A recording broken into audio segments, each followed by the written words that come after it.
거룩하신 하나님 아버지, 저희들을 사랑하시며 귀한 은혜로 여기까지 인도하시는 것을 감사합니다. 우리가 다시 한번 주님을 사랑하는 마음을 고백하며 주님을 찬양하오니 이 예배를 통해 영광받아 주옵시고 오늘 우리의 필요한 말씀을 허락하여 주심으로 그 말씀으로 우리의 속심령이 세워지도록 인도하여 주옵소서. 성령께서 감동하시고 성령께서 친히 주간 종을 통하여 말씀하여 주옵소서. 오늘도 귀한 찬양을 통해 영광 돌리는 샤론 찬양과 함께하여 주시고 모든 찬양대원들 날마다 생활 속에서 이렇게 영광 돌리는 귀한 삶이 되도록 축복하여 주옵소서. 우리도 주님 저희들과 함께해 주시고 이 모든 시간을 통하여 영광받아 주옵소서. 예수님의 이름으로 기도합니다. 아멘. 헬조선이라는 말도 있지만 요즘은 너나 없이 모두 어려운 시대를 살고 있다는 생각이 듭니다. 어느 신문 기사의 제목은 이렇습니다. 루머가 현실로 누구 말 믿어야 하나 괴담 빠진 한국 모두 충격을 받아서 멍한 상태이고 날마다 또 새로운 뉴스에 정신이 없습니다. 그래서 국민들 모두 마음고생이 지금 심한 가운데 있습니다. 이제 정치에도 큰 변화가 일어나야 할 때이고 또 모든 것이 전화위복이 되도록 우리 모든 성도들이 더 나라를 위해서 기도해야 되나 생각이 듭니다. 그러나 분명한 것은 아무리 세상이 흔들리고 어지럽다 해도 성도들은 언제나 우리가 맡은 바 주님께서 주신 사명을 흔들리지 않고 잘 감당해야 할 것이고 우리의 마음에 평정을 늘 유지해야 될 줄로 믿습니다. 중심을 잡고 말씀을 붙잡고 변화하는 모습으로 우리가 잘 최선의 삶을 사는 것 이것이 중요하다고 생각이 듭니다. 이번 주간은 특별히 루터가 종교개혁을 한 것을 기념하는 종교개혁 기념주간입니다. 1517년 10월 31일 마르틴 루터는 면죄부를 하는 부패한 카톨릭 교회를 향해서 그 변질에 대항해서 95개의 반건문을 비텐베르그 대성당문에 붙였습니다. 본래 루터는 그것을 가지고 잘못된 것을 토론하기 위해서 이렇게 만들어 붙였는데 이것을 통해서 많은 사람들이 사실은 하고 싶었으나 용기가 없어 하지 못했던 그 일이 일어나게 되는 것입니다. 그래서 이 95개조 반문문은 온 나라로 또 대외적으로 큰 영향을 끼치게 되어서 결국 이것이 종교개혁의 시작점이라 이렇게 말을 하고 있습니다. 95개조 이 루터의 반박문은 제가 내용을 프린트해서 뒤에 비치해 놓았습니다. 혹시 필요하신 분은 찾아서 읽으시기 바라는데 제가 몇 가지만 좀 읽어드리면 이렇습니다. 27조 돈이 연복에 짤랑거리고 떨어지는 순간 영혼이 영으로부터 풀려난다고 말하는 이들은 단지 인간적인 교리를 가르치는 것이다. 36조 진정으로 회개하는 그리스도인은 면죄부 없이도 죄와 벌로부터 완전한 사함을 받을 수 있다. 43조 그리스도인 가난한 자에게 나누어주고 후보자 하는 자에게 구워주는 것이 면죄부를 사는 것보다 선한 행위임을 알아야 한다. 우리가 지금 보면 이렇게 당연한 얘기를 썼네? 라고 할 수 있는데 이것이 그 당시에는 누구나 마음에는 간직하고 있으나 대놓고 말할 수 없는 그런 사실이었던 것입니다. 그래서 루터가 한 것은 어쩌면 작은 용기를 냈지만 그 용기가 결국 온 세상을 변화시키고 종교를 새롭게 하는 종교개혁이 되었던 것을 보게 됩니다. 올해가 499주년인데 신문을 보니까 내년이 500주년이라고 내년을 위해서 아주 많은 종교개혁 기념을 위한 이벤트와 행사들을 계획하고 있습니다. 저는 이런 모습을 볼 때마다 참 잘못하고 있는 것이 아닌가 생각이 듭니다. 500주년이나 499주년이나 차이가 무엇입니까? 우리가 역사를 기념한다는 것은 그 정신, 그 용기, 그것을 내 마음에 새긴다는 것이고 그 말씀과 그 정신을 따라 살아간다는 것을 의미하는 것이지 그것을 기념한다는 것이 그저 큰 이벤트를 벌이는 것은 아닌 것입니다. 우리가 다시 한번 이 종교개혁의 의미를 우리 마음에 새기는 것 그것이 몇 주년이 됐든 그것이 가장 종교개혁 주간을 지내는 바른 방법이라고 생각하고 역사를 기념하는 것은 어떤 행사를 하는 것이 아니고 그 교훈, 그 정신 그것을 내 마음에 새기는 것입니다. 그러면서 이 부패한 종교 향해서 용기를 내었던 루터의 용기를 우리가 다시 한번 생각하시기를 바라고, 또 무엇보다 이런 정신이 무엇인가 한번 되새기는 시간을 갖기를 원합니다. 어떤 분은 루터가 만일 오늘 이 땅에 왔다면 루터는 95개조 방문문이 아니라 950조의 방문문을 아마 제출했을지도 모른다는 말을 합니다. 그만큼 한국 기독교는 중세의 교회보다 더 부패하고 타락한 모습을 가지고 있다는 그런 뜻일 것입니다. 우리 교회는 개혁주의를 표방하는 개혁주의 교회인데, 이 개혁주의 교회의 모토가 하나 있습니다. 개혁된 교회는 항상 개혁해야 합니다. 개혁이라는 것은 결코 한 번에 완성되는 것이 아니고, 날마다 내 자신이 잘못된 것이 있으면, 교회가 잘못된 것이 있으면 항상 고치려 하는 그런 정신과 그런 마음을 가져야 한다는 것입니다. 우리가 늘 스스로 잘못된 것이 있을 때 고치고자 하는 마음, 근데 이 고치려 할 때 무엇을 기준으로 고쳐야 하는가? 종교개혁자들의 그 가장 중요한 개혁의 원리, 개혁의 기준은 바로 성경이었습니다. 오직 성경으로, 솔라 스크립투라, 성경이야말로 하나님의 말씀이고 또 종교개혁의 능력이고 기준이고 원리인 것입니다. 그래서 하나님의 말씀은 성경으로 돌아가자. 성경에서 잘못된 것을 과감하게 고치고 뜯어 고치자. 이것이 개혁의 중심이고 핵심이었던 것입니다. 그 어떤 것도 성경만큼 권위를 가질 수 없고 그 어떤 것도 성경을 대신할 수 없다. 루터는 이런 말을 한 적이 있습니다. 성경은 살아있다. 그래서 나에게 말한다. 성경은 발이 있다. 그러므로 나를 따릅니다. 성경은 손이 있다. 그래서 나를 붙들어준다. 성경은 단순한 책이 아니고 하나님의 말씀입니다. 그 말씀이 나를 붙들고 나를 세우는 것입니다.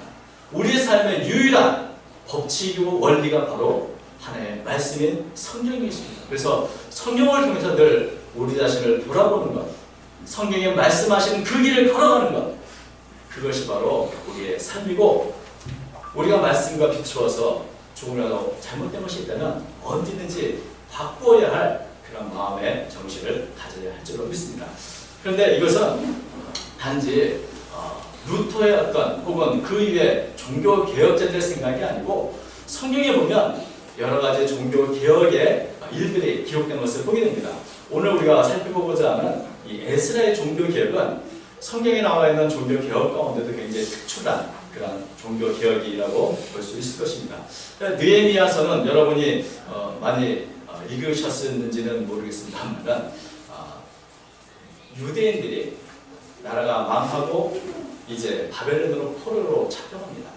그리고 이스라엘 백성들이 예루살렘 그 폐허가 된 그 성읍을 다시 건설하는 내용이 바로 이 주된 내용입니다. 그래서 1장부터 7장까지는 포로로 잡혀갔던 이스라엘 백성들이 귀환해서 그 폐허인 예루살렘 성과 그 성벽을 세우는 일을 하게 됩니다. 포로에서 온 사람들과 예루살렘 남아있던 사람들이 한 마음이 돼서 어떻게든 다시 나라를 세우고 이스라엘 하나님의 백성이라는 이 정체성을 세우기 위해서 참 이 성과 성벽을 재건하는 내용들이 기록되어 있습니다. 그런데 이스라엘을 세운다, 이스라엘 나라를 세운다는 것이 그저 성과 성벽을 세우는 것으로 되는 것은 아닙니다. 그것도 굉장히 중요한 일이지만 그 안에 세워져야 할 것이 무엇입니까? 바로 눈에 보이지 않는 그 정신, 이것을 세워야 하는 것입니다. 그래서 1장부터 7장까지는 예루살렘 성과 성벽을 세우는 일이 기록되어 있지만 8절부터 13절까지는 그 안에 말씀으로 인한 개혁, 말씀으로 인한 충만함, 말씀으로 인한 언약 갱신, 이런 것들이 기록되어 있는 것을 보게 됩니다. 다시 말하면 진정한 정체성을 세워가는 내용이 기록되어 있는 것입니다. 오늘 우리가 읽은 그 부분은 바로 이 말씀으로 진정한 보이지 않는 정체성을 세워가는 그 첫 번째 장의 내용입니다. 우리가 느헤미야서 8장 1절 말씀부터 쭉 보면 이스라엘 백성들이 성전을 또 성을 재건하면서 하나님의 말씀에 대한 사모를 갖습니다. 그리고 학사 에스라에게 하나님의 율법을 좀 가져와 달라 이렇게 요청을 하고 이스라엘 백성들이 수많은 광이 다 모였을 때 이 학사 에스라는 그들에게 하나의 율법책을 낭독해 줍니다. 그러면 그 백성들 중간중간에 있는 레위인들이 그 말씀을 듣고 그것을 잘 쉽게 해석해서 백성들에게 알려줍니다. 또 포로로 이렇게 오랫동안 살아서 외국에서 온 사람들은 이 히브리어를 잘 알지 못할 수 있어요. 모국어를 잊어버릴 수도 있죠. 그래서 이 레위인들이 그들을 더 쉬운 말로 번역을 해서 모든 사람들이 하나님의 말씀이 무엇인가를 깨닫도록 이렇게 해준 것을 보게 됩니다. 그래서 모든 이스라엘 백성들이 성경의 말씀, 하나님의 말씀이 이런 뜻이었구나 하는 것을 알게 되는 것입니다. 그리고 이 하나님의 말씀을 다 알고 깨닫고 난 첫째 반응은 눈물을 흘리며 우는 것이었습니다. 8장 9절 말씀 보면 이렇게 되어 있죠. 백성이 율법의 말씀을 듣고 다 우는지라. 총독 느헤미야 제사장경 학사 에스라와 백성을 가르치는 레위 사람들이 모든 백성이 이르기를 오늘은 너희 하나님 여호와의 성인이 슬퍼하지 말며 울지 말라.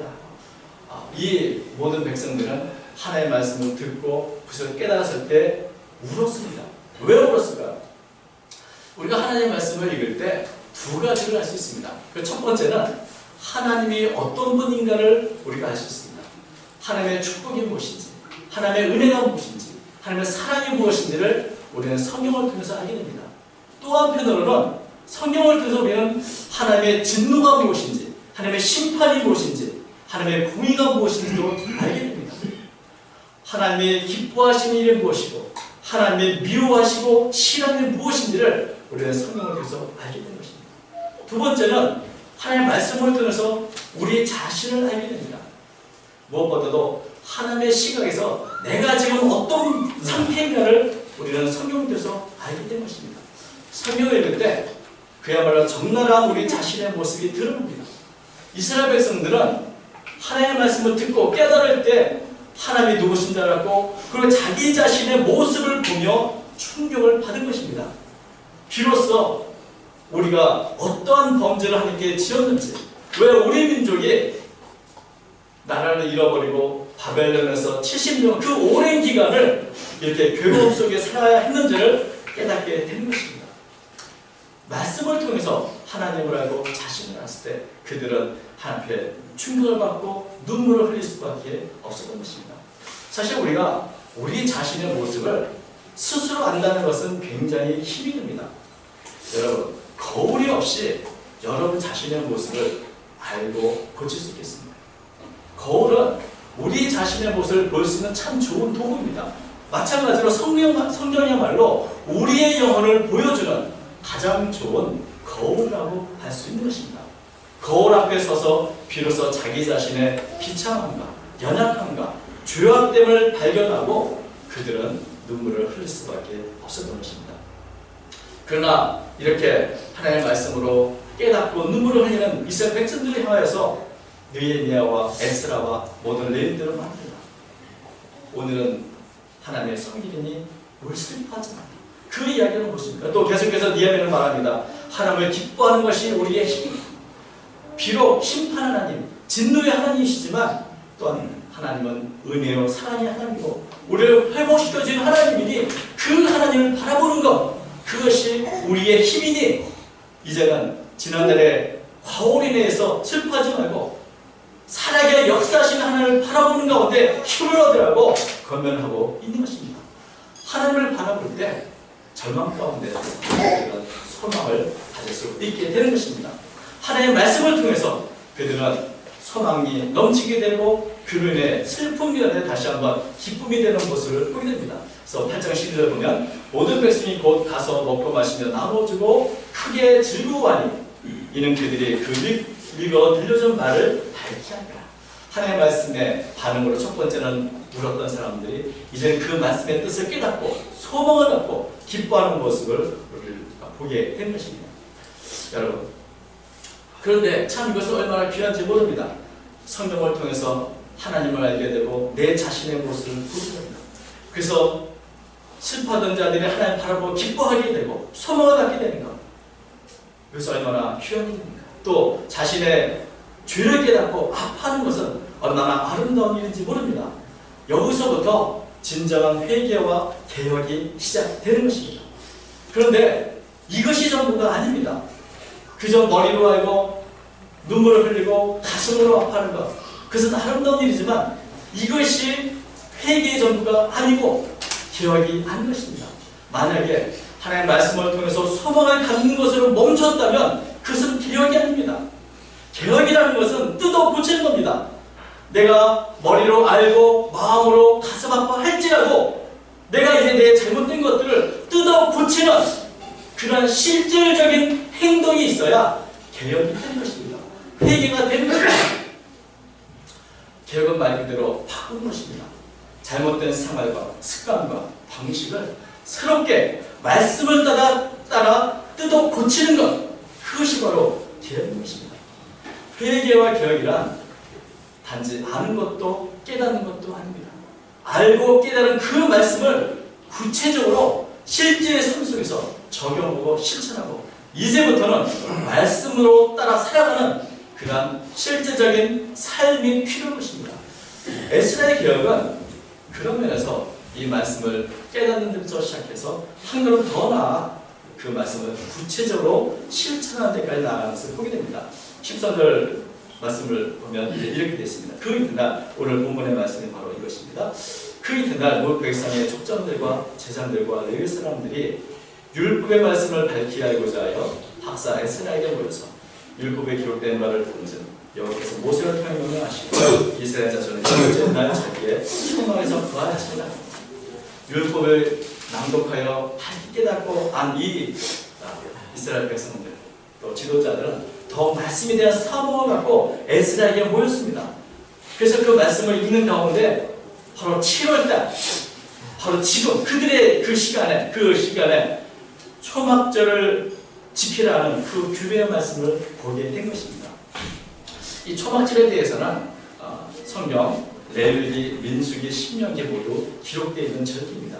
초막절은 이스라엘 백성들이 광야에서 40년간 살았던 삶에 대한 것을 기념하는 그런 절기입니다. 지금은 가나안 땅에서 집을 짓고 살지만 그래도 그 이전 40년간 광야에서 장막을 짓고 살았던 그것을 기념하면서 하나님의 은혜가 무엇인지 다시 한번 되새기는 그런 절기가 초막절입니다. 일주일 동안 나뭇가지와 잎으로 만든 이 초막에 머물면서 참 거친 광야 생활을 다시 재현하면서 그때 하나님의 보호와 인도와 그 은혜를 기념하고 기억하는 그런 절기이고, 또 이것은 지금 아무리 생활이 풍성하고 편안할지라도 초막 생활을 잊어서는 안 된다는 그런 교이기도 합니다. 그리고 이 초막절을 지키면서 하나님은 어떤 분이신가, 나를 이 초막에서부터 나를 인도하시는 분이라는 것을 더 깊이 묵상할 수 있는 그런 절기가 되는 것입니다. 초막절은 우리에게는 지금 이 세상의 삶이 결국 초막에 구하는 생활과 같다. 영원한 하늘나라가 우리에게 있다는 것을 기억하게 하고 이 땅은 나그네의 삶이요 지나가는 삶인 것을 다시 한번 되새기게 하는 그런 상징적인 절기이기도 합니다. 그래서 이 초막절의 의미는 어려운 시절을 함께 하신 하나님, 그리고 영원한 하늘나라까지 인도하시는 그런 하나님을 묵상하는 데 큰 의미가 있다고 생각이 듭니다. 그래서 율법에 보니까 여러 가지 나무들 이렇게 통해서 감람나무, 들감람나무, 화석류나무, 종나무까지 이런 여러 무성한 나무가지로 초막을 짓고 거기서 일주일을 머물러 살라고 이렇게 기록이 되어 있는 것을 보게 됩니다. 힘든 시절을 기념하도록 이렇게 초막에서 일주일을 살는 것입니다. 그런데 17절 말씀을 보니까 이렇게 되어 있습니다. 눈의 아들 여호수아 때로부터 그때까지 이스라엘 자손이 이같이 한 일이 없었다. 여호수아 때 가나안 땅에 들어가서부터 오랫동안 이 절기를 그렇게 제대로 지킨 것 같지 않다는 것입니다. 아주 지키지 않은 것은 아닌데 아마도 가나안 땅에 들어가서 집을 짓고 살면서 이 초막에 거하는 것, 그리고 예전의 그 삶을 기념하는 것이 조금씩 소홀해지고, 그래서 형식적으로 지키거나 때로는 별로 중요하게 여기지 않고 이렇게 그저 지냈던 것을 보게 된 것입니다. 원래 이 초막절은 매년 참 지켜야 할 이런 참 절기인데 이 초막절의 그 의미를 이스라엘 백성 별로 귀하게 생각하지 않고 그저 대충대충 그저 잊어버리며 살았던 것을 보게 됩니다. 처음에는 우리가 하나님의 은혜, 그 구원에 대해 감격하고 공허하지만 시간이 지남에 따라 우리의 감정도, 우리의 어떤 열정도 식어가는 법입니다.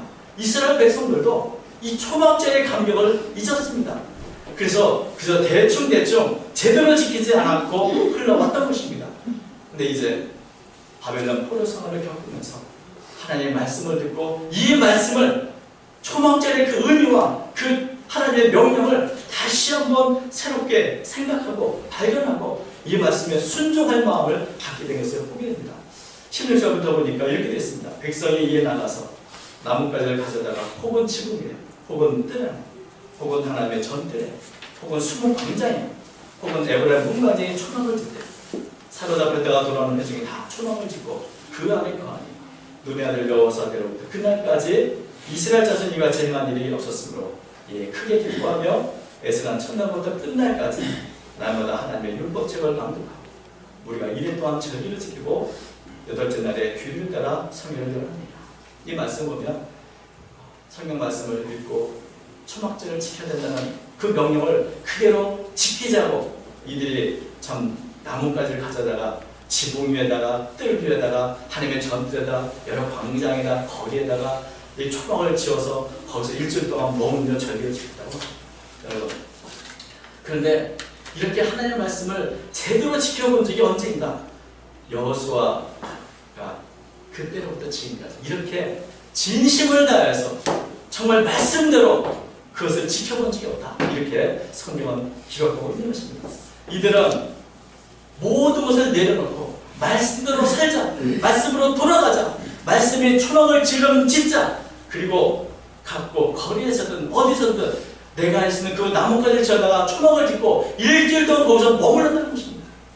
그리고 하나님의 은혜를 생각하고 에스라는 그날 백성을 향해서 매일같이 하나님의 말씀을 낭독해주고 참 여러분 우리가 이렇게 하나님의 말씀이 나왔을 때 그 말씀대로 실천한다는 것이 사실 어려운 것이 아닌데 얼마나 힘이 있는지 모릅니다. 단 일주일이라도 우리가 모든 것을 끊고 초막을 짓고 정말 말씀으로 돌아가는 그런 일을 우리가 할 수 있으면 있다면 얼마나 좋겠습니까? 그런데 정말 이렇게 초막절을 지키고 초막을 짓고 일주일 동안 말씀 속에 살아가는 이 모습은 어떤 면에서 이스라엘 백성들이 여호수아 때 처음 가나안에 들어간 그 감격을 다시 재현하고 그 감동으로 말씀을 지키고 있는 것을 보여줍니다. 초막절을 지키는 것이 여러 가지 의미가 있겠습니다만 가장 중요한 의미는 말씀대로 그대로 지키고 실천하는 결단을 했다는 것입니다. 하나님의 말씀을 깨닫고 눈물도 흘리고 기뻐했던 이 백성들이 이제는 하나님의 말씀 그대로 한번 그대로 실천하자라고 그들이 결단했다는 것입니다. 신앙이란 이렇게 피상적인 내 머리로 깨닫는 것이 아니고 깨달은 말씀을 구체적으로 나의 삶 속에서 그대로 실천하는 것을 의미하는 것입니다.